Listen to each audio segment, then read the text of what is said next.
Phoenix Cinema Podcast presents a special film club episode. The film, Never Say Never Again.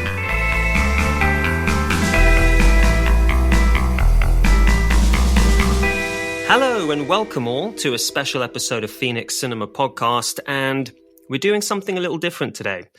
Today, we invite you into our film club to discuss movie number 207. And that movie is the 1983 semi-unofficial Bond movie, Never Say Never Again. We have been slowly, Ralph shaking his head at me, we've been slowly making our way through the Bond franchise, watching every Bond film since Dr. No, but not all at once. Because if there's one thing you need in between every Bond double feature, that is a break. It's taken us 3 years to get to this point, and I couldn't think of anybody better to discuss this movie with than my co-host and fellow film geek, Luke Parker. What's up, Luke? Thanks, Chris. It's great to be back. Looking forward to discussing this one. As am I. Great to have you back. And our fellow film club member, Hannah Tavares, is with us today. How you doing, Hannah? I'm doing well. Thanks for having me. Thanks for joining. Thank you for watching the movie. And rounding us off is our previous guest on the podcast and someone we had an absolute delight speaking to recently. Longtime podcaster and producer of the Getting Lost documentary film, Ralph D. Apel. Welcome back, Ralph. Thanks for having me. Seriously, it's completely unofficial, not semi-unofficial James Bond movie. Right. All right, I had to get that out. Yeah. Did I get your surname right this time, by the way? Yeah, it's closer. Sick. Been working on it. So before we dig into this film specifically, let's briefly go around and discuss our individual thoughts, feelings, and concerns regarding the Bond franchise. Highs, lows. Did you grow up with them? Ralph, we actually got a few of your thoughts recently on a separate episode, but let's start with you because you're a big fan, right? Yeah, I'm a massive fan. It's kind of a weird story for me. The first Bond movie I ever saw was The Living Daylights, which is like my number 3 favorite Bond movie. I think it's really good, especially after coming after like A View to Kill. But that doesn't matter. So that's the first one I saw back in probably 89. I want to say I was on a family road trip and it was on cable and I watched it then. And it was awesome and I enjoyed it. And then I didn't really think about Bond at all until, either to Eon Productions because 6 years after they did License to Kill, they did GoldenEye. Pierce Brosnan was coming back and they had done Eon had done these re-release VHS tapes. And I had, by that point, decided to watch them all. And I've been a fan since probably 94, 93, 94. Something like that. Yeah. So was GoldenEye your first cinema Bond experience? Yeah. Yeah, because that's the difference of me being License to Kill came out when I was 13, and then GoldenEye came out when I was 17 or something, or 18. So it was there was that 6-year gap was so huge. Yeah. In Bond, as far as all of Bond goes. But now that's par for the course. It seems like they're just, taking their sweet time with these. So yeah, GoldenEye was the first one I saw in cinemas. I thought it was all right. Just all right. But it's, yeah, I mean, I was excited to be sitting in the theater, and it's one of those franchises where, I would go first thing in the morning, the Friday it would come out. I'd go to the first showing. This is before midnight screenings, and I still don't like midnight screenings. Now they'll do a 7 p.m. screening on a Thursday. So I've been doing that. But essentially, as soon as I could watch it, where I can be refreshed with breakfast and go into it, that's what I do. Yeah. Nice. Luke, what about you? I mean, you grew up with these, right? Well, yeah, kind of. So I think I'm a bit younger than you guys, so I very much grew up in like in like the Daniel Craig era, and I absolutely love Craig's films. I'm in love with them. In fact, Casino Royale for me is it's in my top 5 films of all time. I don't just think it's the best James Bond film. Wow. I think Casino Royale is one of the best action films ever made. Full stop. Oh my God, you've never told me that. Really? I must have done. I know you liked it, but wow. Yeah, okay. Cool. Yeah, absolutely love it. And a few years ago, I got to see Casino Royale live in concert at the Royal Albert Hall, and that was like one of the best live experiences I've ever had. It was really, really great. Awesome.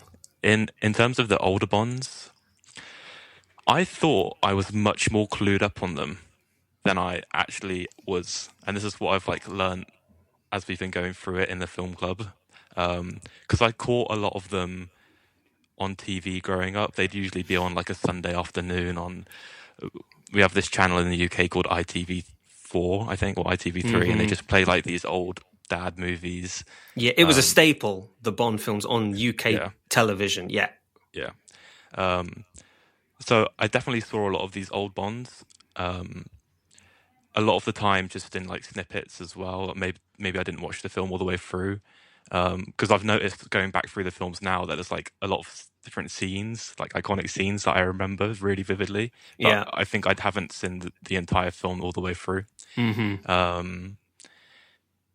So yeah, I think I do really like Sean Connery. He's like, in my opinion, he's the best Bond after Daniel Craig. But I think it's been interesting because I've basically realised I've had a lot more blind spots in this series than I thought I did initially anyway. Mm-hmm. Okay. Yeah, interesting. All right. I mean, and the thing is that you go through all of them, so many of them meld together. I mean, he's in a car that drives into an ocean, it swims to the bottom. How many movies does that happen in? You know? Yeah. I can't differentiate. Even just like trying to compare this one to Thunderball, because obviously it's like basically, you know, it's Thunderball 2.0, but it was hard trying to remember what Thunderball was like because it's kind of just merged in with every film around it. Yeah. Right. Yeah. Hannah, what about you? Did you have any experience with the Bond movies growing up? So for me, not growing up, I come from a household where our father figure really liked cowboy movies. So we were sort of a cowboy Western household to a degree. I think the kids, we kind of always went off to the library and borrowed whatever VHS tapes we wanted. So if I ingested any of that, it's definitely out of my mind now. But my experience with Bond has really primarily been only Daniel Craig's. And I think the earliest Bond memory I have is reading in one of those, I don't know what you call them in the UK, but the trashy mags in the grocery stores with the snapshots of Daniel Craig coming out of the water for one of those shots. And then some of the behind the scenes, there was like a dune there or something. So he got out of the water a lot faster, whatever it is. So it's just visuals. And then more recently during my hiatus from film club, in COVID era, or like a year in, I was with some friends up in Maine and we were locked in during a stormy night playing Codenames. It's like a spy board game. And we decided for the duration of the night, we would only play all of the Bond themes. And that kind of got me more intrigued to get into the history of it, especially seeing that you guys were picking it up and going through the oeuvre. But yeah, very, very minimal exposure to it. But when I finally got around to catching Daniel Craig's films, it was Mads Mikkelsen that drew me in for Casino Royale. So quite limited, but I had a blast watching this. Never say never again. But also I'm quite shocked. So like Ralph, he kicked it off, or like corrected Chris that like it is not an official Bond. And I did not know that. Maybe a couple minutes before the call, I took a look and I'm like, what do they mean? Not official. So I'm excited to hear what y'all have to say. Yeah, I mean, I grew up with these. I watched these since I was a kid. Couldn't escape them, to be honest. And I remember the very specific memories. So my mum is a housekeeper, has been all my life. And I remember the time she used to let me not go to school and just go to work with her. And there was this one house she used to clean, and they had all the VHS tapes of Bond. And in a way where these are VHS, but, you know, when you line them up together, the spines spell out 007, you know, taking up like an entire wall length of a living room. And yeah, I remember just watching all of these videos one by one by one. And I knew I guess I didn't know I wanted to be an actor then, but the signs were there because I would play Bond in the living room. So mum's off, you know, cleaning whatever room, and I am Sean Connery, I'm Roger Moore, and what have you. And it was great, you know, and I didn't really have at that point I wasn't able to form a real critical opinion or understanding of what the films were giving. They were just fun, you know, and any of the difficulties inherent in Bond, the sexism, the way women are treated, all of that stuff it was just going right over my head. Now it's very apparent, you know, but yeah, they were just super, super fun films to me. So very familiar with the majority of them, including this one. I remember I bought the VHS of this one. Well, I didn't. I asked my mom to buy me it. But yeah, it was great fun when I was a kid. Didn't remember it at all until this recent rewatch. It's so funny as well that you say Mads Mikkelsen was the draw for Casino Royale, because I remember I love Mads Mikkelsen. I didn't know what he was saying. I didn't have a clue what he was saying. The accent was so thick. I guess that's just me. I don't remember, to be honest. Okay. Yeah. Well, then, I guess, yeah, let's just dive into this movie because, yes, it is a remake of Thunderball, a movie that Sean Connery was already in, had already starred in. And it was down to the rights of the producer, and he had sued Ian Fleming Yeah, this was at the heart of like a copyright shitstorm, really. Massive shitstorm, yeah. Which even involves... What were you saying? I was going to say, do you have the info? Do you have the info on it? Not really. Not like in front of me. I'm kind of just going off... Do you? Yeah, it's all in my head. I know all this please. stuff. Please, enlighten us, please. So essentially what happened was that there was this guy, Kevin McClory, who was a producer and was going to make a movie with Ian Fleming, a Bond movie. And it was essentially Thunderball.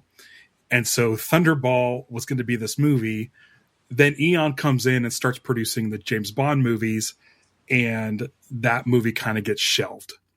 And so what Ian Fleming does is he goes and writes the book Thunderball, which included material that Kevin McClory and him were putting in the screenplay.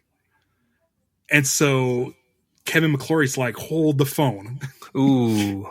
Like Spectre and Blofeld, like Largo and Domino, and like these are like stuff that I created with Ian Fleming, and now Eon wants to do this. But he doesn't credit him at all in the book, does he? I don't believe so. Ooh, ouch. And Kevin McClory's mad. So what happens is the producers, Eon, wants to make Thunderball. They like the book. The book is great, whatever. And there's this problem. This Kevin McClory guy. So what they do is basically throw him a bone and say, you know, we'll bring you on as a producer for Thunderball. So he gets credited in Thunderball as a producer, but you can't touch any of this stuff for, I think it's like 10 years or something. Wow. So like all of this fighting goes on. And then finally in 1983, he's able to produce his own James Bond movie, which is this. And because Sean Connery had a falling out with Eon, he did not care for Albert Broccoli at all. He's like, I'll go do that movie for you. I'll come out and I'll be James Bond and come and do this guy's movie because he's going to pay me. So what's crazy is this whole Kevin McClory thing is a giant mess up until Quantum of Solace, where they finally settle something out of court with Kevin McClory, and they're able to get the rights back to Blofeld, Spectre, and a lot of that stuff. Oh, right. So that's why Blofeld, at the height of their bickering, probably noticed that Blofeld disappeared after Diamonds Are Forever.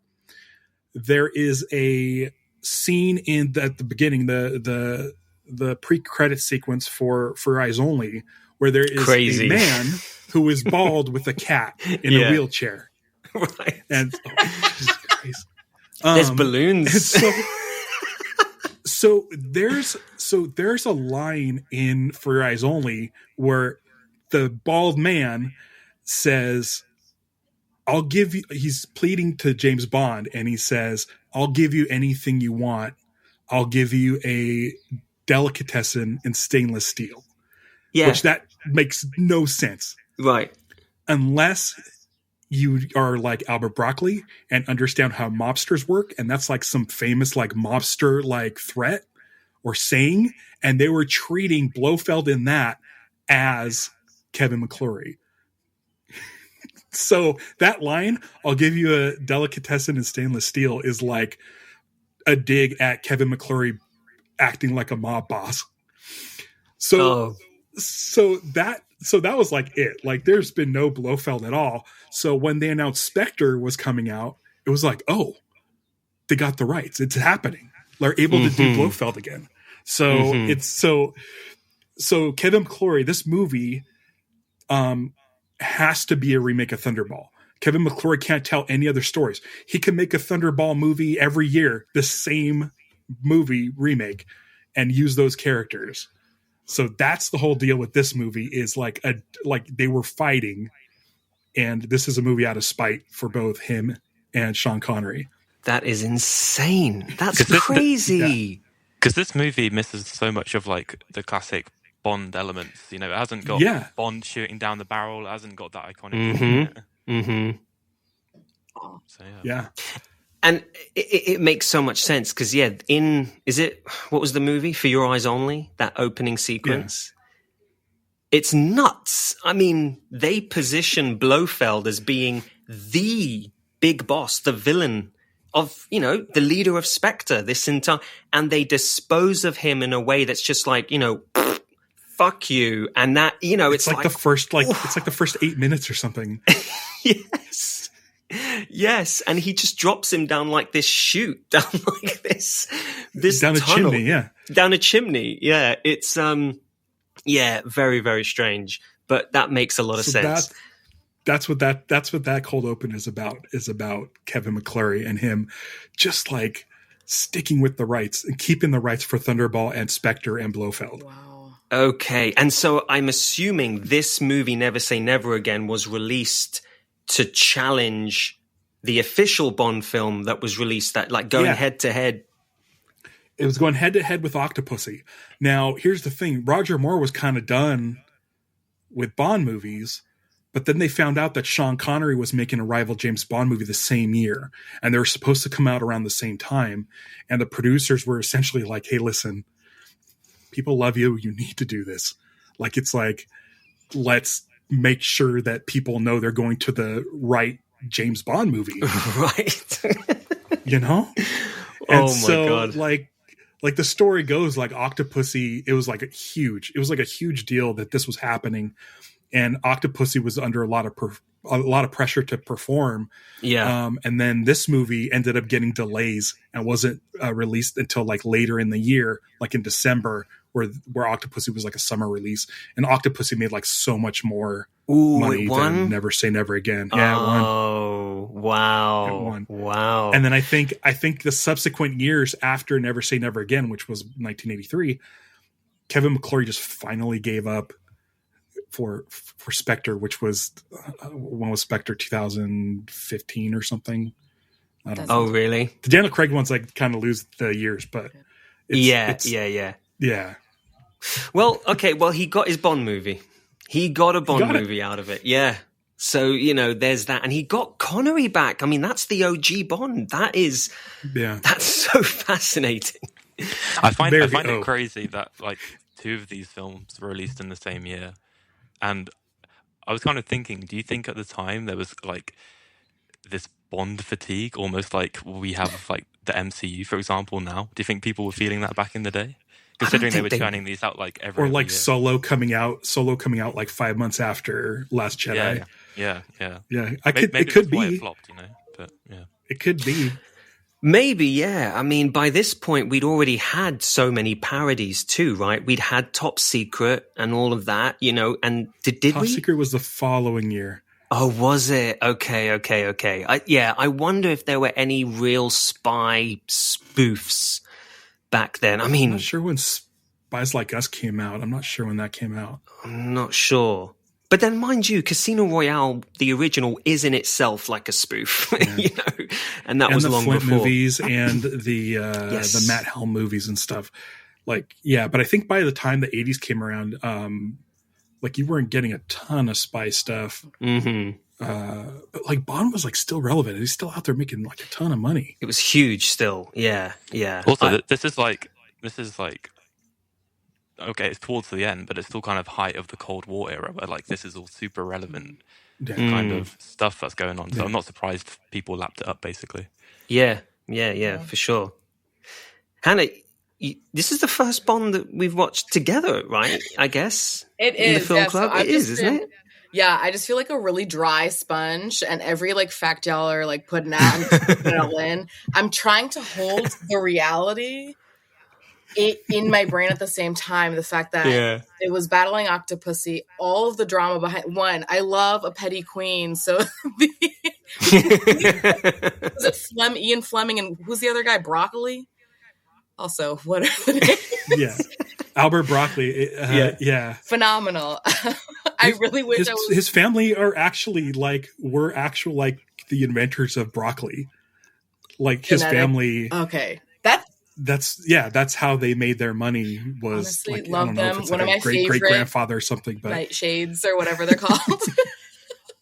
That's so funny. I always made it a point to call them broccoli because I didn't want them to sound like the vegetable, but they are actually the broccoli family. Yeah. Man, there just you go. facts. Yeah. So this is definitely my first one, first non-Daniel Craig film. But now, so the entire time I started wondering. So I rented online to view this film, and I kept waiting. I kept waiting for a song. I kept waiting for the Down the Barrel because I was not aware of all that came before it. So I was like, oh, this is odd. Not that, because that's just so indicative of the universe you're going into. And I felt a little jarred to just jump right in. And then I was like, maybe they're going to do sequence after. I don't know. So for a while there, 30 minutes, and I'm like, okay, it's not going to happen. So I got to stop waiting for it. Yeah. But what's funny about the way you watched it is that like almost all the movies start with the gun barrel logo. But Daniel Craig's are the weird outliers where they stick it at the end. They stick it sort of in the middle. They're usually the very first thing you see after the MGM logo, with the exception of Daniel Craig's. I think the last two, Spectre and No Time to Die, both start proper with the MGM logo and then the gun barrel sequence. Was it to make his films distinct? I wonder, why that? But I think what happened was like the way they were presenting Casino Royale was, here's James Bond. He's not 00 yet, so he doesn't earn that gun barrel shot. So once he kills that second guy in the sink and you see him shoot down the barrel of the gun, that's when he became 007. But then Mark Forrester and then Sam Mendes were like, well, we're going to put it in because we believe that's when he became 007. I'm like, stop. Put it at the beginning. I had a friend, you guys over in the UK usually get Bond movies before we do over in the States. And I have a friend who lives over there who is a massive Bond fan and will send me a DM saying they put the gun barrel at the beginning or they put the gun barrel at the end because it drives me nuts. Like it's supposed to be at the beginning. It's not in this movie. And what they did was this crazy 007 grid that flies into the into the frame, and it's really bizarre. It looks very 80s. Mm-hmm. It sounds followed awful. by a crazy dumb song. Yes, there you go. Yeah, exactly. I read that they did make an opening credits for this film, but they decided to basically just not use it and then put the song over the opening training. Oh, sequence. really? I wonder what the reason behind that It's decision probably was. McClurry. It's either McClurry like just being like, screw those guys. I'm not going to take anything from them. Yeah. Right. I've got Sean Connery. That's enough. That's enough. Or yeah. maybe he was afraid they would come after him if he did a similar format. Mm-hmm. Yeah, that gun barrel logo is trademarked, so you can't use that. Mm-hmm. So maybe he was probably afraid to do some sort of So there's like a lot of silhouettes and stuff. A lot of things I had to be aware of. I've been wondering now since y'all said it out loud that it's not a Bond film. How is there anything behind what the cast felt like? Like coming on, Sean Connery was the Bond. Like, what's the vibe there? Do you feel like a pirate? How are you going? Here's my line of thinking is that there's a Bond movie with Sean Connery, and the director of it is coming off of Empire Strikes Back. And like, huge. You're like, Kim Basinger was like not really anybody at the time. And I don't think a lot of these people are named people except for like Max von Sydow, Rowan Atkinson probably was doing like TV back then. Bernie Casey, who I think does a great job as Felix Leiter, was probably, I don't even know if he's well known now, but he's the principal in Bill and Ted's Excellent Adventure, or the teacher. But it's one of those things where it's like, I think like, I mean, even if someone were to approach me and say, hey, work on this unofficial Bond movie, in any capacity, and Sean Connery's going to be there, I'm going to be like, oh, okay. Yeah. Okay, Yeah. we'll see how this goes. Yeah. That's a stamp of approval in a way, or even authenticity. Yeah. I mean, yeah. Yeah, I think so.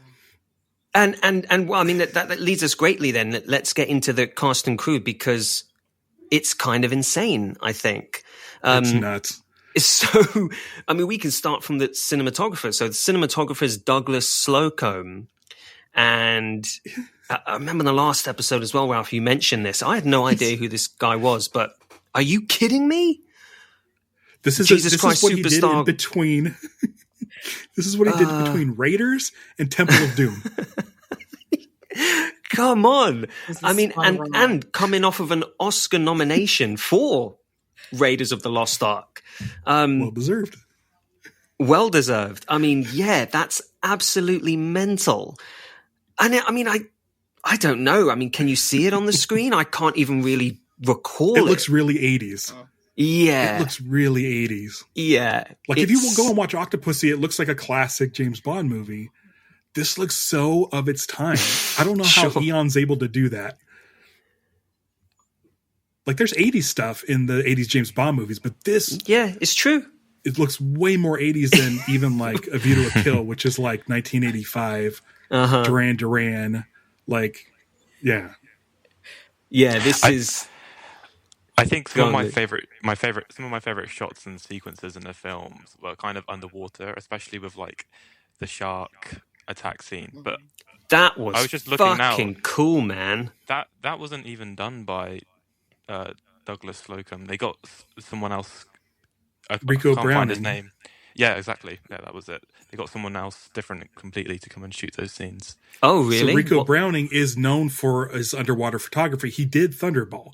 He worked on Thunderball, but he also did all the underwater shots for Creature from the Black Lagoon, the classic Universal monster nice. movie. So it's like even if he's not, you don't have a good, like your cinematographer for your second unit, your underwater unit is like the top guy. This movie should be like the greatest movie ever. It should be, yeah. Yeah, and I'm glad you mentioned that shark sequence, because that was so impressive. Yeah. And guys, they clearly using a real shark here, right? I mean, that's a real shark. Impressive, completely pointless, but impressive. I mean, I'm sure we'll get onto script in a bit, but yeah. Yeah. But I mean, it's what you're saying there, Ralph, makes so much sense in a way, because the best thing about Thunderball, the original film, were those underwater sequences. I mean, incredible. Right. That's the highlight of the film. So the fact that it's the same guy, you know, behind it is, it makes a lot of sense because, that was very impressive. So, okay, so the composer is Michel Legrand, not Maurice Jarre, which I vehemently told Ralph on the last episode it was. I tried to stop you. I tried. Yeah. I dug a hole there for myself. But, I mean, kind of a massive composer. I mean, he won the Oscar for Best Original Song for Yentl, you know, and I remember Yentl. I remember the opening scene of Yentl is a beautiful, sweeping orchestral score. What happened? What happened in this film? The music is so bad in this. It's really bad, right? Terrible. Like I warned you guys. My wife was like, what is happening in this movie? They're like playing jazz music and he's in like a motorcycle chase. A really good motorcycle chase. It's like, what is happening with this music? I think that the movie gets like 1 star down because of the music. Like the music. I agree. It's really bad. I agree. It's almost like he just picked up everything that was like he threw off on other projects and just like put it into this big mixing pot in this film. But why? Yeah, because, okay, if you're going to go head to head with Eon, surely one of the things you have to nail is the composer. Surely. Like Irvin Kershner could have got John Williams. God. And correct me if I'm wrong, you probably know this story, Ralph, but didn't Spielberg want to make a Bond movie? And the Broccoli, Absolutely. They said no? The Broccoli said no. And so that's why the opening of Temple of Doom, Indiana Jones is wearing the suit from Goldfinger. What? Oh, that's the black pants with the white jacket with the red flower. It's a carnation. It's exactly what Sean Connery wears at the beginning of Goldfinger. So I think it was probably Steven Spielberg's ego being like, here, I'll show them my James Bond movie. And that opening sequence of Temple of Doom is awesome. It's incredible. Yeah, look at the way Harrison Ford slides into that seat. Like you can picture it. Like it looks like James Bond at the beginning of Casino Royale. Or not Casino Royale, Dr. No. Wow. Mm-hmm. So it's... knowing that film knowledge and I also heard... fully enhances that watch. Did you know that... Yeah. Did you know that Peter Jackson was up for Tomorrow Never Dies? Stop it, no. So Peter Jackson was up for Tomorrow Never Dies because he had some great movies under his belt. Barbara Broccoli, who's is the producer of Eon at the time, saw The Frighteners and said, never mind. The Frighteners is awesome. Yeah, but she didn't care for it. She's not our guy. Oh, wow. Okay, so they go with, who was it? Roger Spottiswoode? Yeah. Okay. But I mean, what does a Peter Jackson Bond movie look like? Because I know he's a fan. I want to see that version. I wish Kevin McClory would have made his Thunderball remake in '85 and got Spielberg for that. Like I wouldn't like, but I mean, Spielberg got to work with Connery after that. Years later. Right. So, and actually, I'm glad they denied Spielberg, because if he was so mad that he made Indiana Jones, then we all benefit from that, you know? And I'm pretty sure those Indiana Jones films would beat the Bond movies at the box office, at least Raiders for sure. Well, here's the thing. Like, so if you look at Octopussy and this movie, which both came out after Raiders of the Lost Ark, you can see the influence. Like James Bond in these like catacombs at the end of this movie and stuff. Like, and then in Octopussy with, you know, him in India, and like they do the sequence where there's wacky food at the table. You know, it's like straight up like, where what's his name eats the sheep's eye and stuff. It's like that's straight out of. Well, I guess Octopussy was before Temple of Doom, so maybe they're all Spielberg borrowing from each other. Yeah. Yeah, but very strange about Michel Legrand and I'm just looking now at his repertoire of films he's worked on, and it's just really odd to me because he's worked on films like Cleo from 5 to 7 and The Umbrellas of Cherbourg, which are both beautiful films with like beautiful scores as well. But I would never picture them in a Bond movie. It just seems so ridiculous. And the Thomas Crown Affair, I think, right? The original Thomas Crown Affair. I'm pretty sure he was the composer of that as well. Yes, he was. Yeah, he was. Yeah. Did and he's Bill Conti do the remake? Say that again. Sorry if I throw a reg. I said, didn't Bill Conti do the remake? Oh, with Brosnan. Yeah. Okay, I'm gonna have to do. I'm gonna have to know this because he did the score for Your Eyes Only. He did that score. Bill Conti did that score, which I didn't really care for. It's weird when they bring these guys in, they just don't nail it. I think George Martin's was okay for Live and Let Die, but like Bill Conti, Marvin Hamlish, Michael Kamen, Eric Serra, I think they all brought in like really weird takes on James Bond that don't quite connect. You're right. It was Bill Conti who did the remake. Yeah, that's so funny. Yeah, I mean, I didn't care for his For Your Eyes Only either, except for the main theme. Main theme's awesome. I mean, I'm not even going to hum it because then we're fucked for the rest of our day. To be honest, I didn't mind the main theme for this one. I thought the main Never Say Never Again song is like, it's quite nice. One played at the end? Like the one played at the end? Never say never again. Yeah, there's an alternate version I heard once. There was a version that got rejected, and it's like way better than both of the songs in this movie. Oh, really? And I'm like, you guys are making the wrong choices like every turn. Like, I just think it suits the vibe of the film quite well because I feel, especially 80s. Oh yeah, that, and it just feels like maybe like a bit of a cheeky song, and like I feel like that's the energy that Connery gives off in this film quite a lot. Does this movie end with him winking? I watched it 2 weeks ago. Yes, it does. Yeah, there you go. Yeah. What does she say to him to get him to wink? She says like never again. Yeah, that's something. And he's like never. I don't know what it was, but it was. I think it ends with never say never again, and then he turns to the camera and winks. Yeah, he does. Yeah. You're right, Luke. Very, very cheeky. Very, very cheeky. In terms of producers, I mean, it's not really. We kind of covered that. You've got Jack Schwartzman. Talia Shire. Talia Shire. Hannah. Talia Shire's in there too. So Talia Shire played Adrian in Rocky. Her husband is Jack Schwartzman, and they worked on this movie. They also created Jason Schwartzman. Oh. So Jason Schwartzman's parents helped produce this movie. And who's Jason Schwartzman? Is he cousins to the Coppolas, aren't they? Yeah. Jason Schwartzman from Rushmore. He's the main character in Rushmore, Wes Anderson's movie. Oh, of course. Oh, yeah. No way. Oh shit.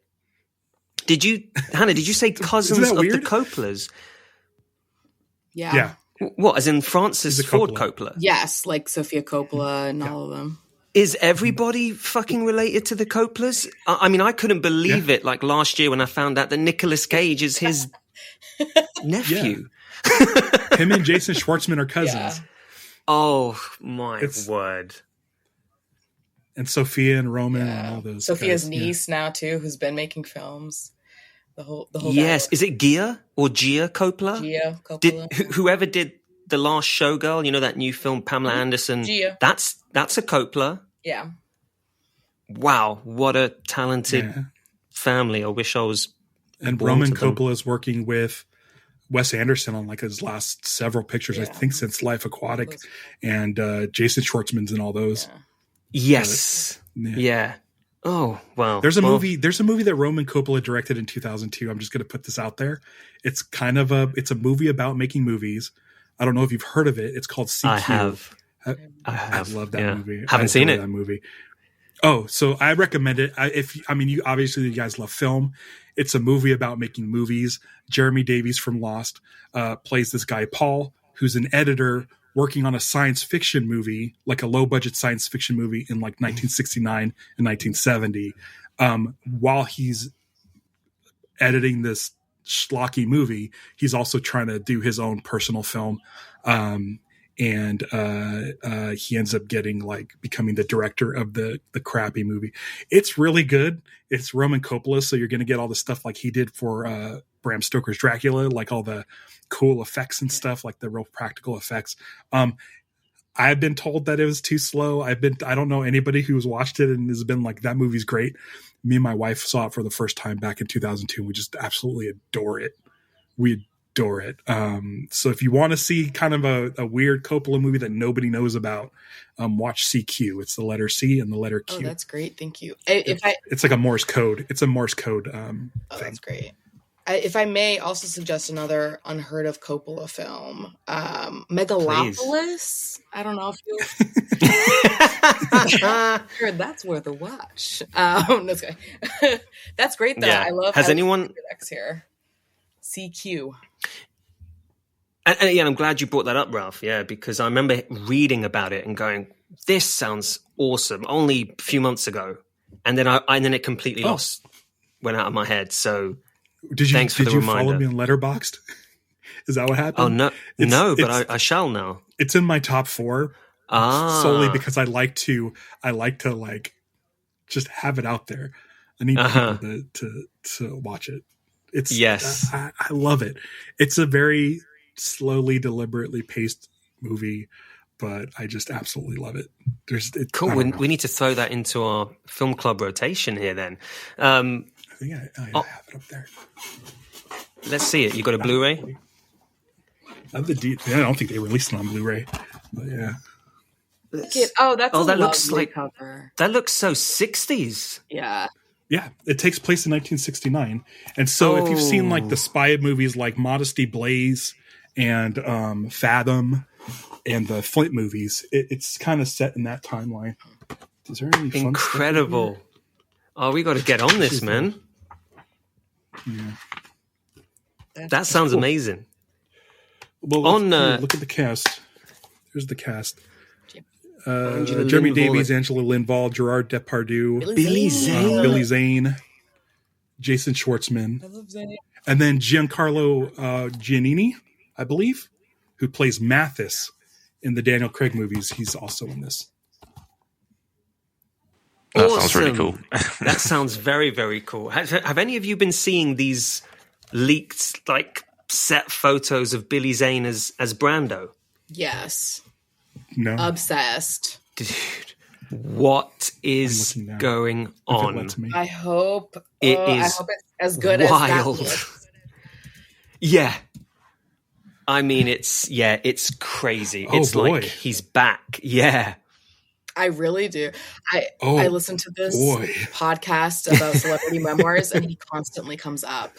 Marlon Brando. Who, Zane or Brando? No, Marlon Brando. So I've been so intrigued to get these snapshots from, old screen sirens who write a memoir or anybody else, but they're mentions of what version of Brando they interact with and like where he is in his career. It's phenomenal. It's fascinating. It's so weird. So Richard Pryor. Wow. What, Richard Pryor, what? I heard that story. I think it might have been Francis Ford Coppola that mentioned something. I don't remember. There's something about Richard Pryor and Marlon Brando. And if I remember right, so this is just all hearsay, I guess, but I'm pretty sure I read it that they had an intimate encounter. Mm-hmm. Intimate? Yeah. Yes. And there was someone else too. There was another. I remember hearing this in one of them. There was another man he was linked to. Brando's wild, man. Like, he is. His story is absolutely crazy. And what you're saying there, Hannah, as well. Like, at what point of his career do where's he at any one time? Because I know, like, towards the end of things, wasn't he fucking done with acting? Wasn't he just like completely not giving a shit? Yeah, earpieces. He would have earpieces. He would cue He cards. said, but I love what he would Lines on say props. too about that. He'd be like, I just wanted to keep it fresh. So like I'm hearing the line for the first time and I'm just reacting and doing it. And like that's his version for not knowing his lines ahead of time or having cue cards. Yeah, sure. Phenomenal. Either way, I love how he spins things. Yeah, he's fascinating. I mean, the behind the scenes of Apocalypse Now, and I remember reading a story once. That's again such a tangent. This is what happens with us, but it's fascinating. Did you ever see the movie? Is it called The Score?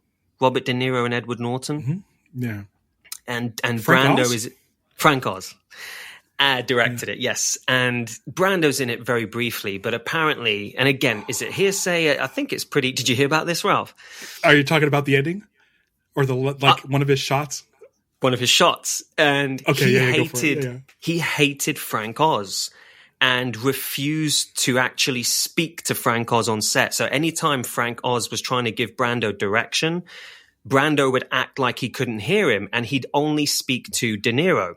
And because Frank Oz also did a lot of puppeteering, wasn't he the voice of Yoda?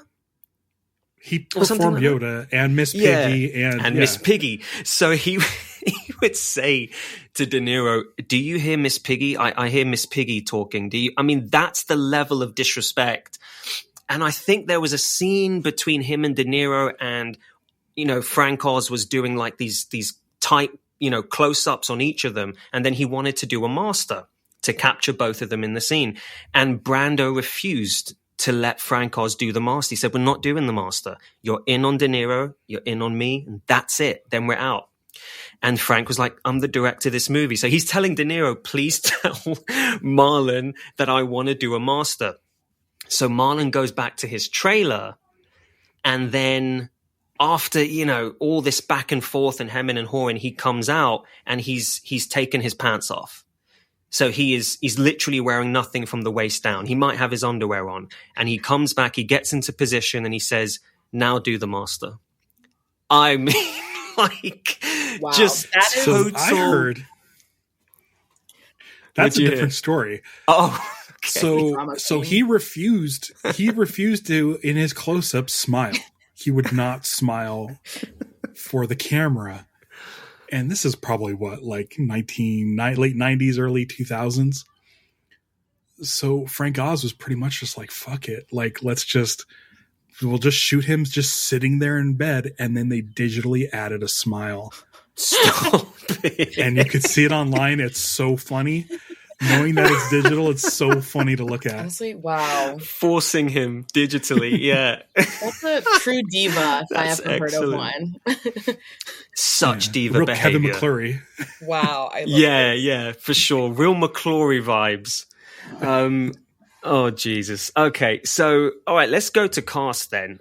We've spoken about Connery. I mean, what else can you say about the guy? Right. Mm-hmm. But the villain, Maximilian Largo, played by the actor Klaus Maria Brandauer. He's Austrian, I believe. He was in Out of Africa, but mostly it looks like a lot of Austrian movies. Actually, I say a lot. He was barely in a lot of movies. I think he was like a regular stage actor. I've got to say, really liked his performance. Yeah, he was really good. Yeah. And that's a real compliment, because in these Bond movies, so many of these villains can sort of meld together, and I thought he was great. I really enjoyed the scene in this movie between him and Bond when they're playing that game, that super 80s. Dumb, yeah. What the fuck is even going on this screen? How do you even play this thing kind of game? And the way the stakes just keep getting higher and higher with these electric shocks. I genuinely enjoyed the scene, though. I thought it was so well written. And the way Connery sort of gets... What? I think the game design needed to be better. Yeah. Oh, yeah. Yeah, I mean, I don't know what's going on the screen, but I like the way Connery and this other guy, Largo, how they were playing it. And the first time Connery gets that shock and goes, shocked me. And just the grit, the smug look on the other guy's face, but the not backing down. No, let's go again, you know. Yeah. And when it gets to the point where Connery Bond gets so shocked he falls off the chair, I was like, ooh, this is, you know, you don't really see the upper hand, you know, get held there with Bond too often. And I've got to say, there were a few times in this movie where Connery gets knocked down a peg or two. It reminded me of in Casino Royale when Bond gets poisoned and has to go like revive his heart and stuff, and then he comes and just sits right back down at the table. Like it was that kind of thing. That's a baller move. Yeah. And I agree with you that I think he's a really great actor. And I think he's a very, very solid Bond villain. And I don't know if chemistry is the right word, but I think him and Sean Connery have a good chemistry on screen, but like in terms of tension that they're building between each other. But again, as I kind of alluded to before, I think he's just this character's kind of victim to what I think is a pretty poor story and pretty poor script. Sure, yeah, which is why actually it's even more impressive that his performance comes through. Yeah, and sure. when I read that he was a stage actor, I was like, there it is. I mean, he's making a meal of everything, and he's finding all this business. He's finding such a life in these really generic lines, you know. And so, yeah, super, super impressive. And on that same note, his sidekick, Fatima Blush, played by Barbara Carrera, I loved her in this. Yeah. I thought she was great. She's from Nicaragua. She is having a blast. She's having so much fun. And the energy she brings to it, I'm like, yes, go for it. Yeah, I felt that. She is super great. impressive. And she's incredibly beautiful, and she's so much fun. But again, they do her so dirty with how they kind of get rid of her in the film, and it was really frustrating. It's like she wants Bond to write down, that she's the best lover he's ever had. It was just so like, it's Bond and it's going to be silly, but this was like just almost hard to watch for me. It was just so dumb. But yeah, how many times in the entire Bond franchise have they got Bond? They've got him. Pull the trigger, like do something. But they'd wait and they expound on their entire plan, or they just keep talking. It's That's basically their every downfall. movie. Every movie, yeah. Like even up to the very last one. Mm-hmm. They don't know when to shut up, these Bond villains. But yeah. But would it feel odd? Go Would for it it, feel Hannah. like a Bond film if you don't have it? Just like you don't get the barrel. Yeah. So It's true. Yeah, no, it's true. It's an endearing thing, I guess, by the time you get to this. Yeah. But with this one as well. Sorry, Ralph, you go. I was going to say, I think it's fun because, like, within the world, a lot of times people are aware of Bond. Like, clearly, Bond is famous, and she's like, well, if James Bond says I'm the best lover, then, like, I'm going to get all kinds of dudes or whatever. I don't know her plan. Worst secret agent in the world, right? Yeah. So I feel like all of these villains are so arrogant, and they're like just reveling in the fact that they capture James Bond. And they like really want to tell him, like it's like an arrogance thing. Yeah. But it does happen in, I believe, every single movie. That checks out. I like that and reasoning, it's but I like, like that. It's true. You know, everyone knows who James Bond is, right? So yes, like you said, Luke, the worst secret agent in the world. But they never clock on to the fact that this guy has gadgets. This guy has a Q. You know, like remove everything from him, even a pen. Le Chiffre figured it out. Strip him naked and go to town. There you go. Are we talking about Casino Royale, right? Yeah. Yes. Yes. Yeah. Again, quite another baller move to laugh in that moment. I mean, Jesus. I can barely remember it, but we'll get to it. It'll probably be in 3 years, but we'll get to it. Okay, Max von Sydow as Blofeld. What a waste of a hell of an actor. He's barely in the movie. He's barely in it, right? You've got Max von Sydow. Use him. Yeah, it's a hard one. Definitely. The only thing I could think of is they got him for a day. And Kevin McClory was probably like, well, if we can get him on our movie as Blofeld, that's going to be a big deal. Yeah, but maybe, yeah. That's the only thing I can think of. Right, exactly. That's the only thing. Right. Yeah, because, I mean, he, like you said at the start of the call, he's still Von Sydow by this point. He's not an unknown, right? I mean, the guy's always just been old to me. You know, he's like Morgan Freeman. I've just always imagined he was always old. But yeah, by this point, I think he was still, because he's from Sweden. Is it Sweden? Yeah, he had been in The Exorcist and The Seventh Seal. Oh yeah, Seal. of course. Like he's well known. The same year he did, in 1983, he did Strange Brew. He was the main villain in Strange Brew. He gave Strange Brew, the Mackenzie Brothers movie, more time than he did this James Bond movie. Never Have seen you seen it. You haven't seen Strange Brew? You know it, but do you kind of know? Like, do you know the Mackenzie Brothers, Rick Moranis and Dave Thomas, SCTV? Oh, Rick Moranis. Yeah, they did a sketch show called SCTV.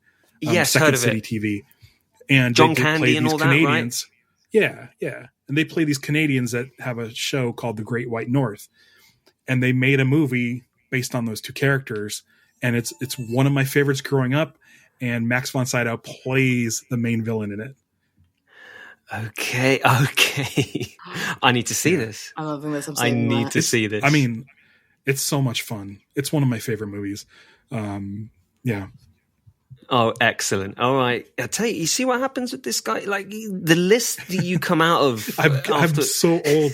I know all the old stuff. You're aware. I'm old too, but I'm not always aware. Who else is really of note here? I mean, Kim Basinger, of course. I mean, early career. Jesus Christ, that's a stunner right there. Very early. Kind of annoying how the whole massage scene. I mean, he pretends to be a masseuse, and it's quite creepy because he's so much older than her, right? But of course, she loved it. But she loved it. She loved it. Of course she did. Was creeped out for a second. Like, wait, who are you? And then was like, Yeah.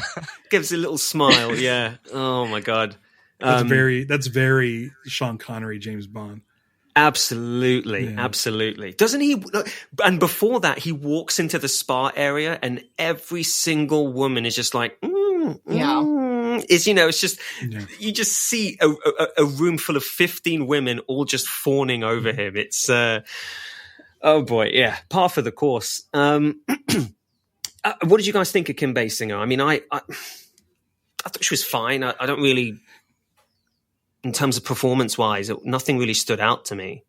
I don't know. I think she was fine. She was fine as a Bond girl. Like, she wasn't really playing a damsel, but also she doesn't really play this like strong heroine that they kind of had started to push into the Bond girl a bit by this point.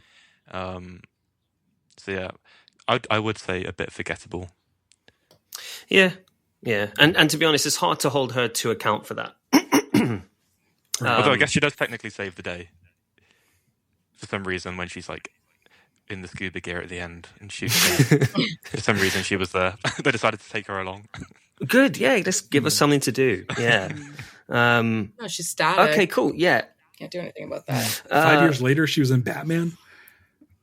That's so weird to think. It was only 5 years later she was in Batman. So her career must have really launched from this movie. Oh, wow. Yeah. Wow, I didn't realize. What, was she in the Michael Keaton, the first one?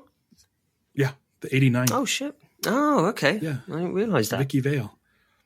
Ah. See her. Yeah, it must have done then. Yeah, because I guess she was a relative unknown in this. But yeah, I mean, again, yeah, if you were to, I know it's not official, but look at the roster of Bond girls. I mean, yeah, stunning.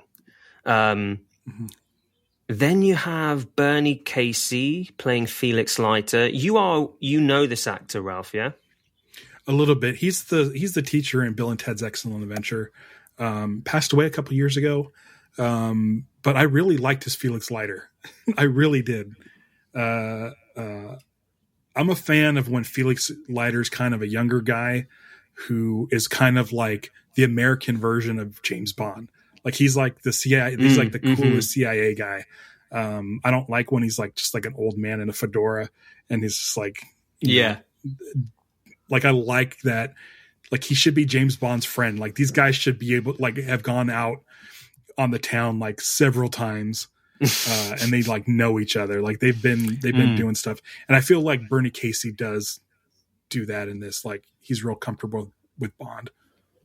Oh, cool, nice. Yeah, I didn't really notice him. I guess he didn't really stand out too much for me in this, but that's interesting. What are you saying, Luke? I was going to say, I kind of feel like they didn't really know what to do with him in this film. Right. Even though I agree that he was pretty good. For example, the scene after when he kills Fatima Blush, and he's kind of just been James Bond's just kind of been held captive by her.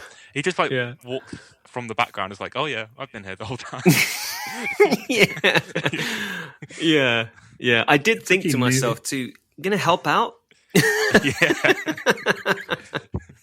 Like he knew knows Bond had it well enough to know, like, True. You know what? He'll probably be fine, but I want to see how this plays out. I want to see the man. I want to see the man cook. Right. When you look at this guy's credits, though, wow, he was in Boxcar Bertha, Scorsese's second film. Wow.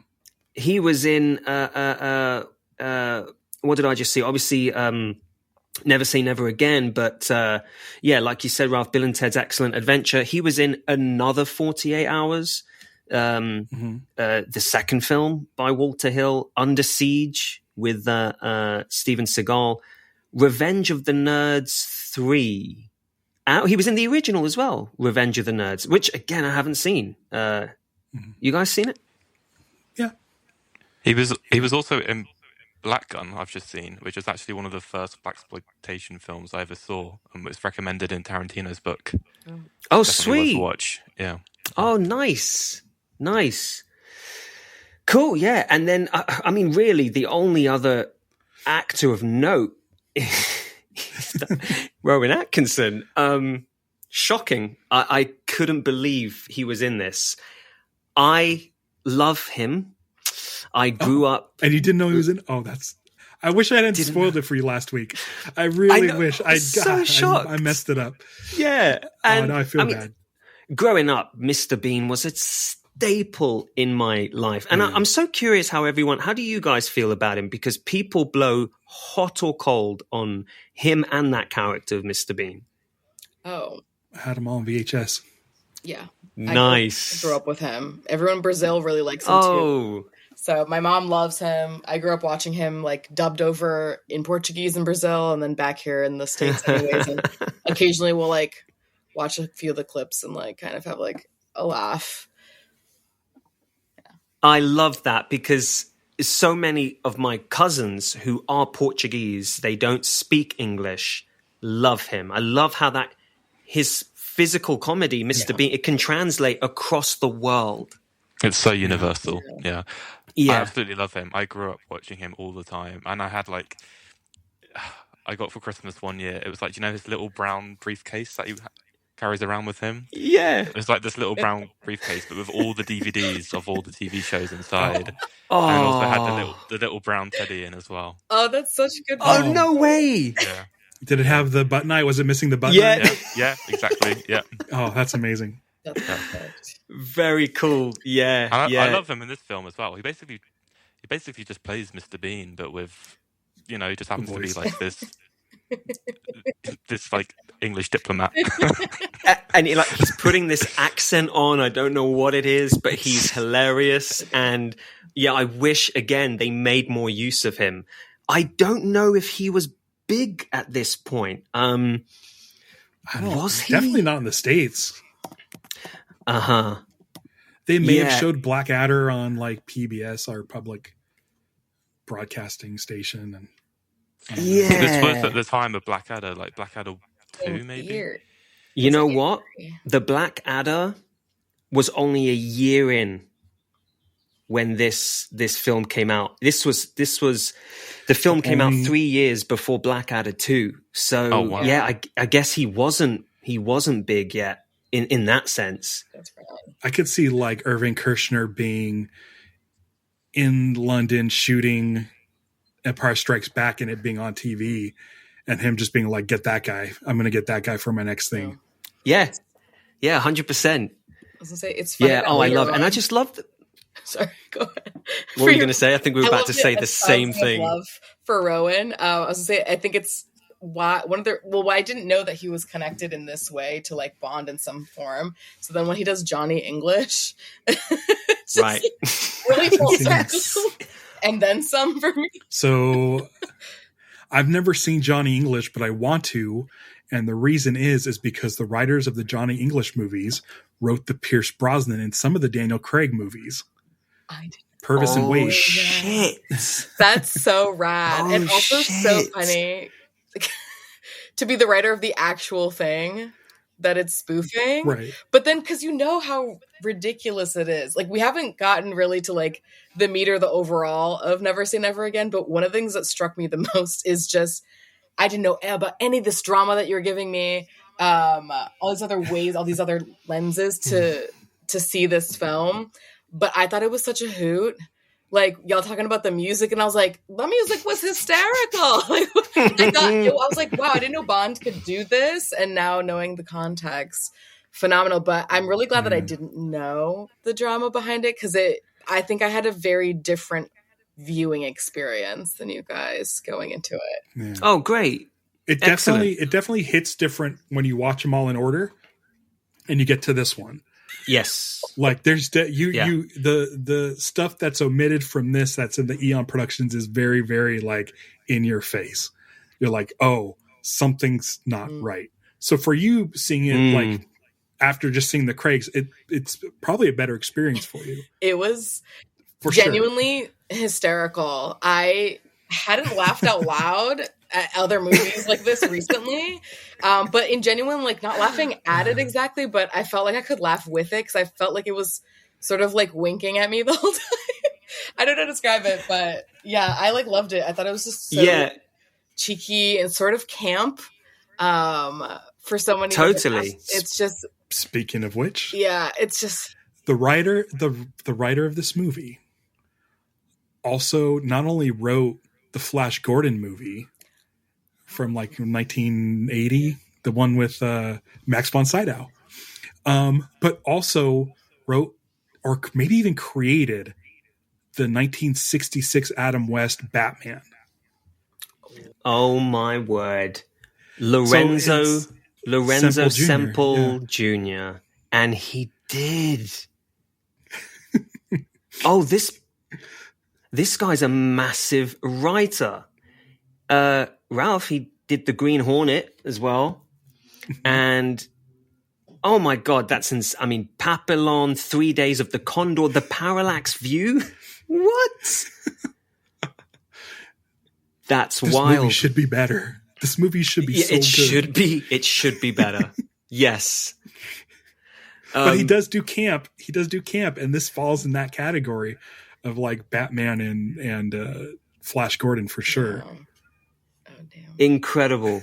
King Kong from 1976. Who did that one? I like that movie. Yeah? I know that Dino De Laurentiis produced it. Look at the cast of that movie. John Barry did the Bridges. score. Oh my God. Wait. All of this. So Charles Grodin. John Barry did the score. Yes. It's an amazing Jeff score. Bridges, Charles Grodin, Jessica Lange. Oh. Jessica Lange's first feature. Yeah. All right, I guess. I have my Mothra hoodie on. Nice. I forgot there's also that dumb knowledge I have in my brain. There's another one. Yeah, there's another one. Wow. Okay. I highly recommend it. It's a straight up remake. But listen to the Barry score whenever you get a chance. It's so good. I have it on vinyl. I might go pop it on. Ooh, lovely. Oh, I need to do that. Because that's the thing, Hannah, is when you go through all the Bonds, you know, if you love film music like we do, you realize Barry's the MVP of the entire franchise. So you get to this oddity and you're like, what am I hearing? You know, Hannah shared an image in our group last week of the screenshot of, does he open his suitcase and there's like an entire picnic perfectly proportioned, like in their little, you've got sauces. You've got, no, Bond. No, is it Rowan Atkinson or Bond? No. It's Bond when he's at the spa, when he's at like the health clinic. Oh yes, yeah. Foie gras and vodka in his suitcase. It's so beautiful. Yeah, here it is. Yeah. It's just so perfect. Oh, yeah, that's right. Like... None of that stuff fell or moved. No, it's so perfectly placed. Yeah. It's perfect. The fact that he's in a wellness center in the 80s is so funny to have that strongly come back in our age too. I was just like, is this speaking to my time? What's happening? How do they know? Yeah. Oh, all of it is so wacky. Absolutely ludicrous. And then finally it brings us on to Irvin Kershner, the director, coming straight off of The Empire Strikes Back. Ralph, he directed RoboCop 2. RoboCop 2. And it's any good? Oh. It's almost as if Empire Strikes Back is an anomaly for Irvin Kershner, because there's just something off about everything. I don't know how he nailed Empire Strikes Back so perfectly. Interesting. And did you watch RoboCop? Did you end up watching RoboCop yet? Not yet. Okay. Not yet. This is not the right time. I get it. You do lights down, surround, or whatever the best sound you can get. And dude, you know the amount of shit I've been getting from people after that episode? Literally, one of my colleagues came into work the other day and just looked at me and went, Conan the Barbarian, RoboCop, Starship Troopers. He was like, you need to stop. He said, before you get to the art house stuff, he said, do the foundations first. I was like, just give me a break, dude. Did you listen to those scores? I did listen to some of them, not all, but I was, especially when I was looking for the tracks to use. Awesome. Yeah. Actually, that Conan score, dude, that's Total Recall. That's the opening of Total Recall. Yeah. Yeah. Basil Poledouris worked a lot with like John Milius and Paul Verhoeven. And I want to say that Jerry Goldsmith did Total Recall, and I want to say that Paul Verhoeven said he wanted it to start off like stronger and gave him Conan, and he just like used Conan. Like he was just like, okay, here. Like it's exactly the same. It's exactly but I mean the rest of the same, score the rest of the score is like brilliant, but it is funny that it is one for one. The opening of Conan theme is the opening of Total Recall. Amazing. Yeah. All right. Well, that takes us through casting credits. Do you know the funny thing? In a regular film club, that takes 10 minutes. But I guess, we can just... actually, your everything you guys talk about. Like, I didn't bring up that in the wellness center, that the fight that he fights with that big giant guy is Pat Roach, who was the Nazi who gets sucked into the airplane in Raiders of the Lost Ark. Oh shit!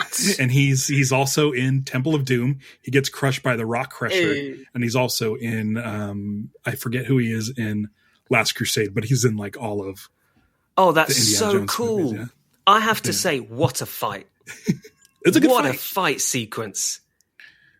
Does one of them literally say like James Bond's urine? One of the jars. Yeah. Well, with like tape, right? Yeah. And what does he do? He because he like throws it at him and then he in his face and then he dies. Yeah. I mean, I guess that's the joke. Yeah. Yeah. Maybe he's just got really toxic urine. Who knows? Yeah. Well, I guess is it meant to be because he drinks so much? I don't know. So it is. I have no idea. Yeah. I mean, overall, we can just go around but I mean, I'll say it's not a good movie.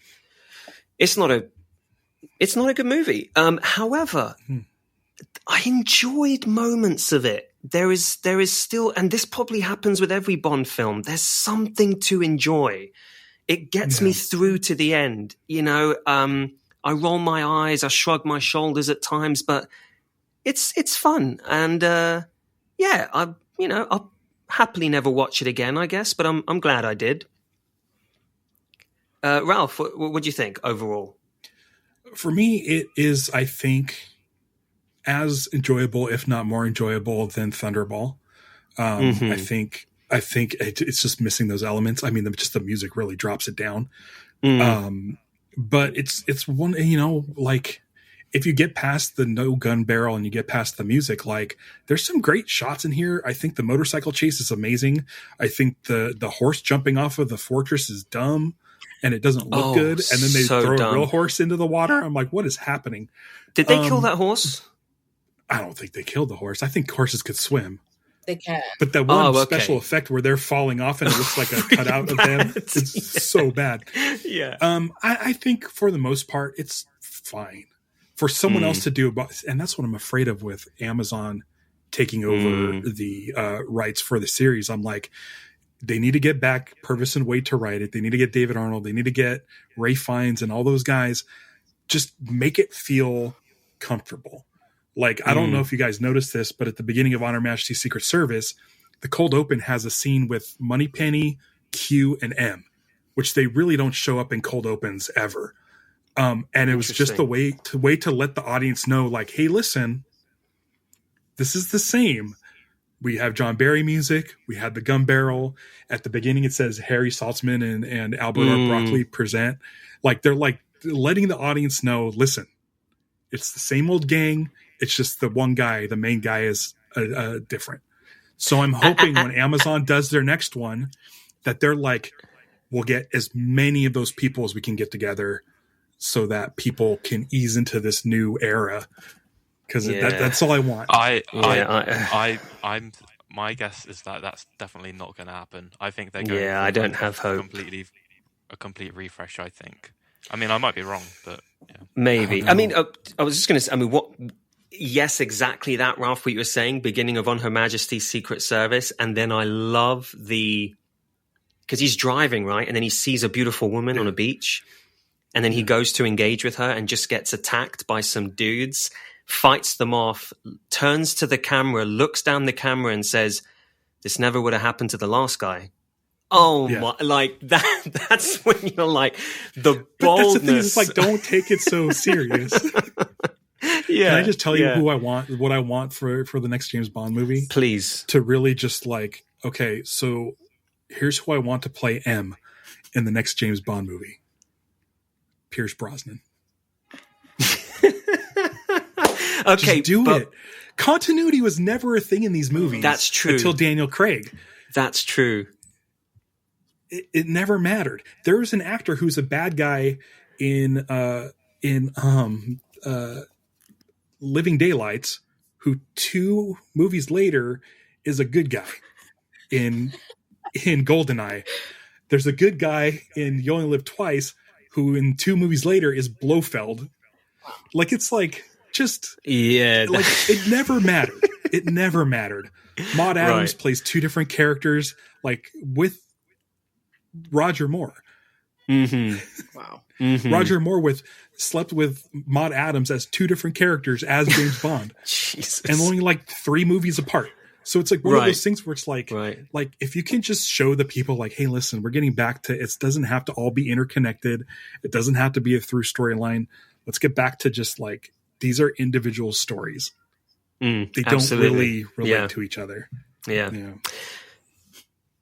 I guess quickly you could ask everybody, who do you want as Bond?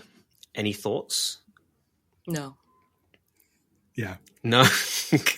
No thoughts. I guess Ralph? You guys don't have any thoughts? I played around with it a while ago. I have a theory. My friends who like love Bond, but again, I have not interacted with it much at all these years. Just don't say Henry okay. Cavill. People don't understand how Bond is cast. I hesitate with when people are fan casting a younger Bond. Something, especially after watching Sean Connery.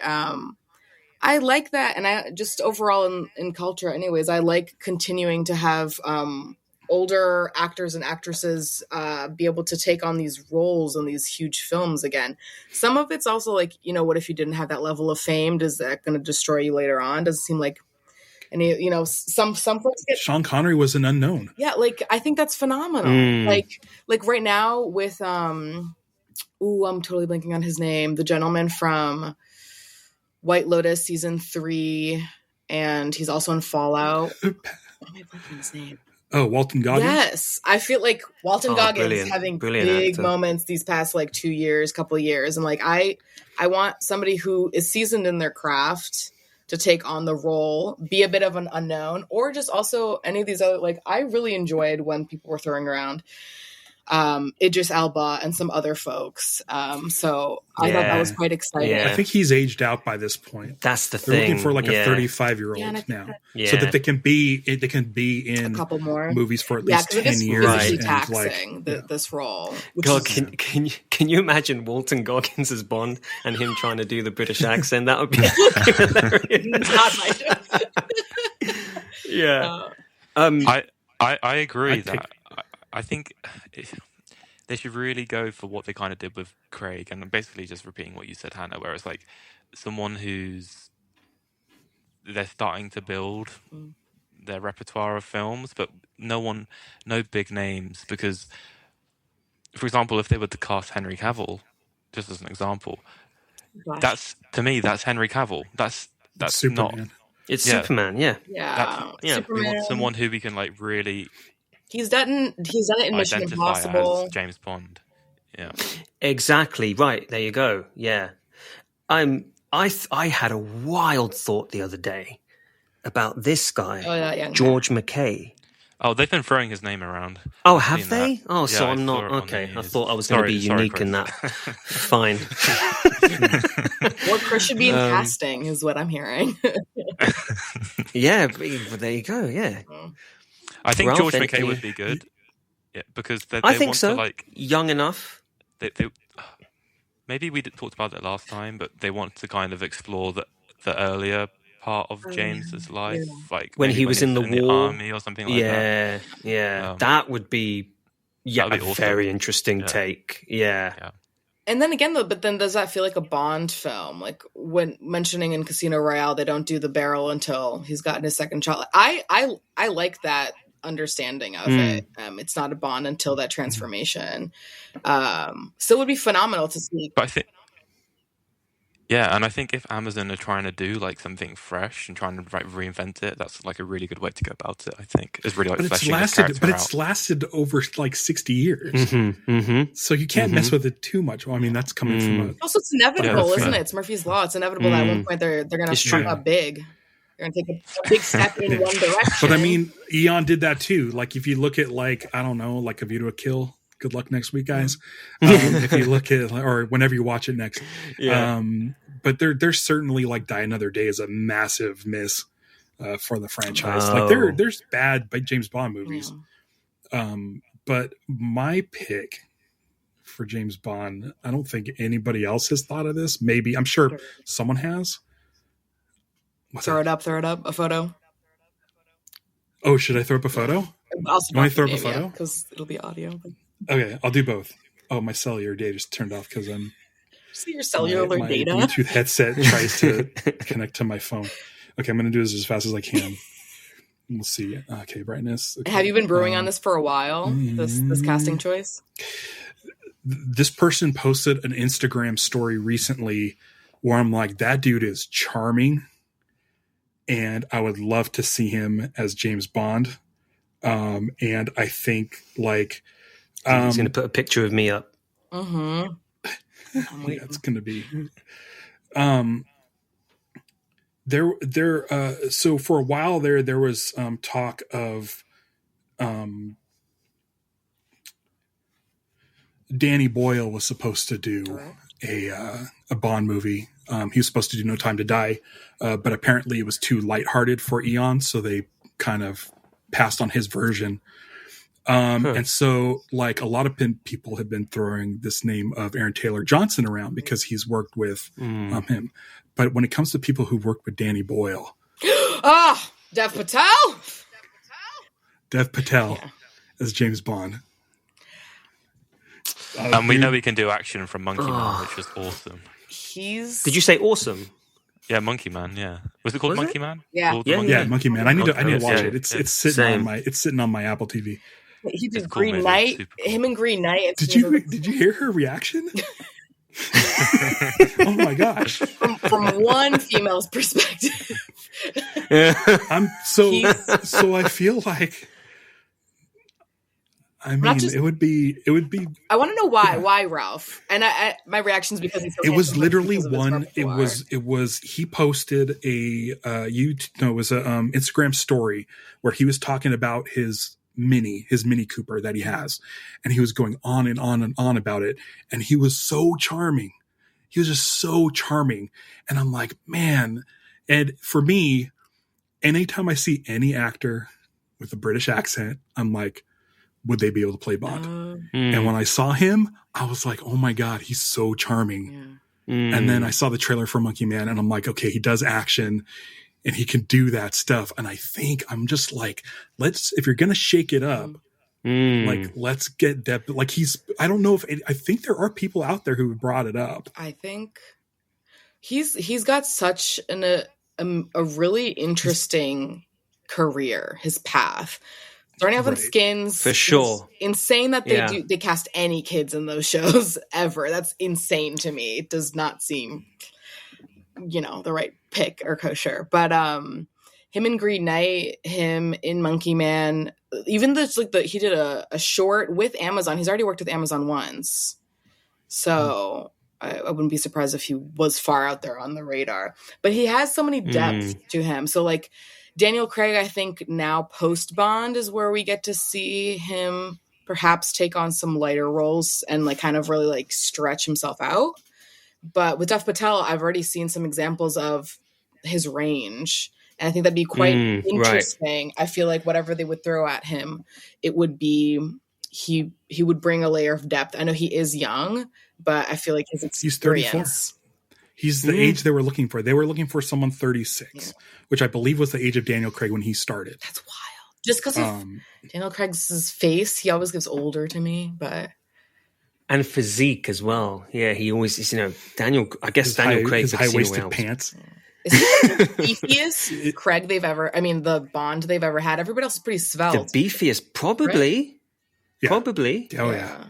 I mean, Connery was a scrappy guy, but he was never built like and Pierce Craig. It's a great. They're quite live figures.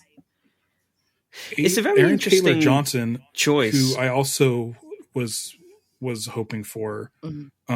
He is also 34, and he's a good looking dude. He's definitely handsome. He's very good looking. Very physically capable. I have a personal vendetta. Yes. He fired my mum. Who? So, Aaron Taylor Johnson. Yeah, because she wouldn't work Christmas. Yeah, this is the first and last time we mention his name on this thing. But no, it is it is an interesting choice. And I will say this.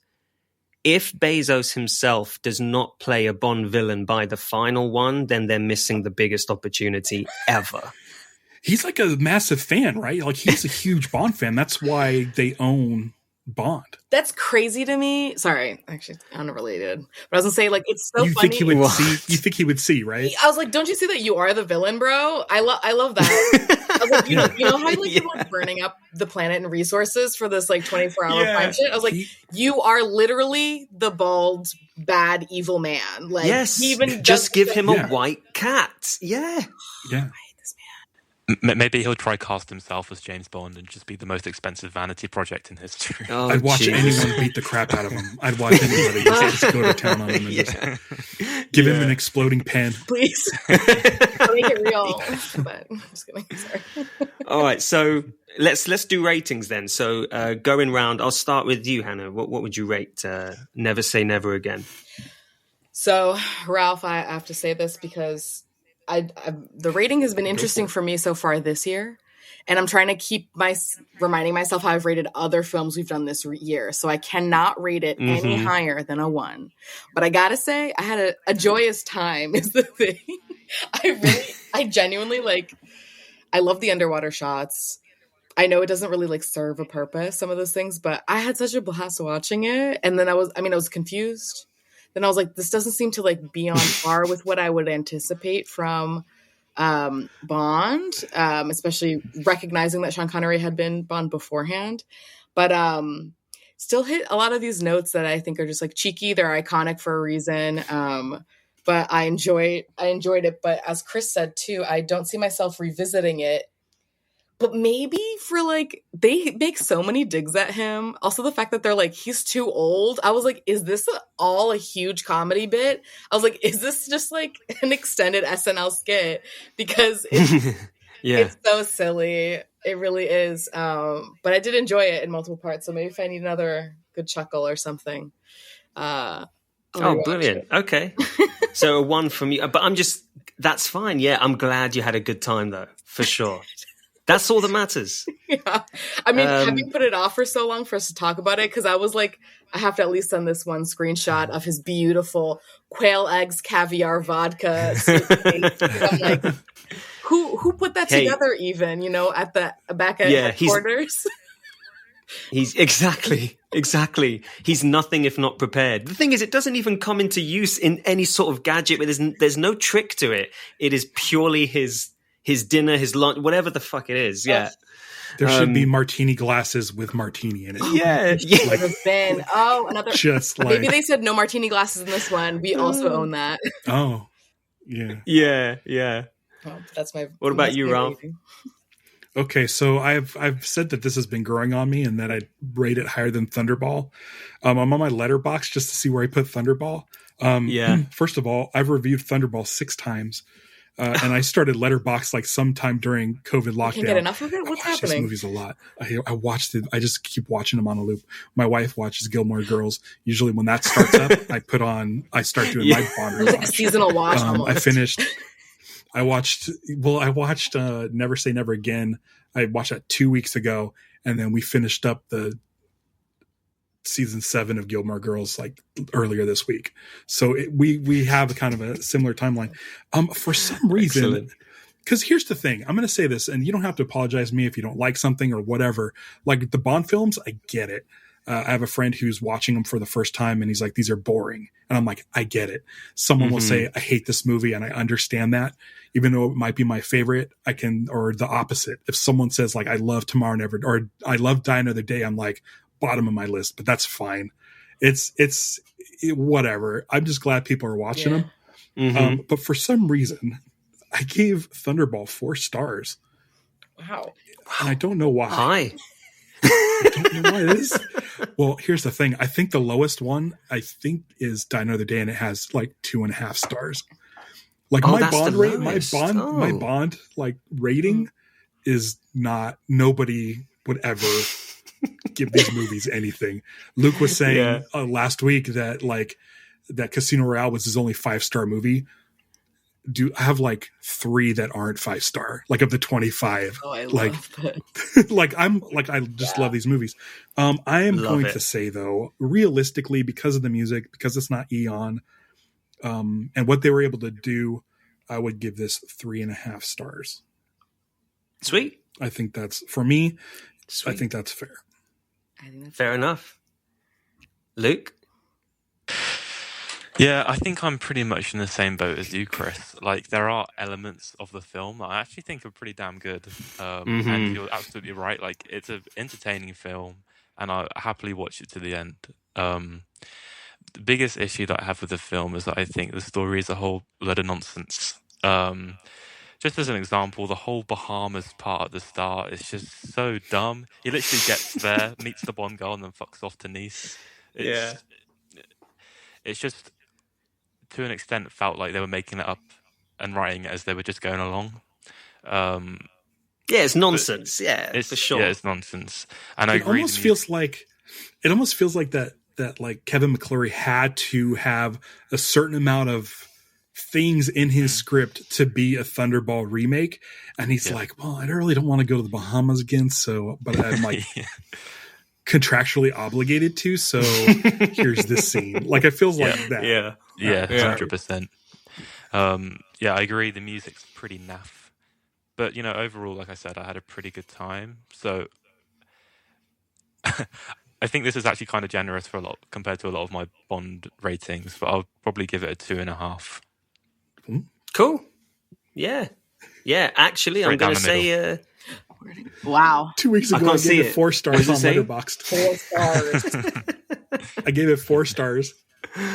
So now you're going to have to go back in and drop it. I'll leave it. Star. The next time I watch it, every time I watch it, it depends on my mood as well. Yes. Like indeed. I can watch and I think the last time I watched Thunderball, I was in a really good mood and was like, yeah, this is great. James Bond. Whatever.